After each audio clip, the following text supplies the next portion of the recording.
আপু। হ্যালো, ওকে, আজকে আপনাকে কোনো কোয়েশ্চেন করবো না, আপনার আউটফিটের কস্ট গুলো একটু আমাদেরকে বলেন আমার প্রাইস গুলো নিতে পারবেন আপনি শুনলে? প্লিজ, একটু শুনান, আমি একটু নিতে পারি কিনা দেখি। আমার নেলসের প্রাইস হচ্ছে 1 লাখ। এরপর আমার এখানে 3টা রিং আছে, এটা 50, এটা 70, এটা 1,70,000। এটা দেখি খুলে দেন তো আমাকে যে কোনো একটা। না না, এগুলো দেওয়া যাবে না, এগুলো খুব এক্সপেন্সিভ।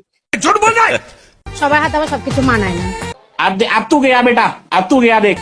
আর এই টপসটা আমেরিকা থেকে আনছি, প্রায় 5 লাখ টাকার মতন পড়ছে এটা, শুধু আনাটাই। প্যান্টের প্রাইস হচ্ছে যে আমার প্যান্টটা কিন্তু আবার ফিতা সিস্টেম, এই যে এই 7 খরচ করছে, এই টাইপের হবে 7 খরচ। 7 টাকা? না না, 7 লাখ 7 লাখ। আচ্ছা, আর মোবাইল তো জানেনি, আর বলতে হচ্ছে না।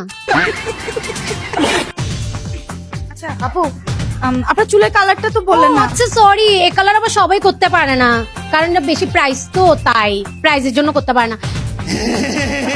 এই আপু বেশি না, ধরেন 50 লাখের কাছাকাছি গেছে। বেশি না, কত? 50 লাখের কাছাকাছি। अब देख तू, अब देख तू। আপু, সবাই তো সবকিছু করতে পারে না, আপনি এত কিছু পরেও তো আপনাকে সুন্দর লাগতেছে না।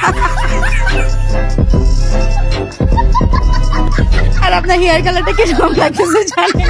তাকে আপনার বলতে হবে না। আমি বলি চাটগাইয়া ভাষায় একটা কথা আছে, আমর বুড়া হাবের পরে আমির বেশি লোকালে মিষ্টি আমর বুড়া। আপনার চুলের কালারটা মিষ্টি আমার আতির ভাগ আবার না জ্বালা দিচ্ছে নাকি এরকম? আমি জ্বালাতে আমি জ্বালাতে। Roll it back, roll it back, hey, roll it back, nobody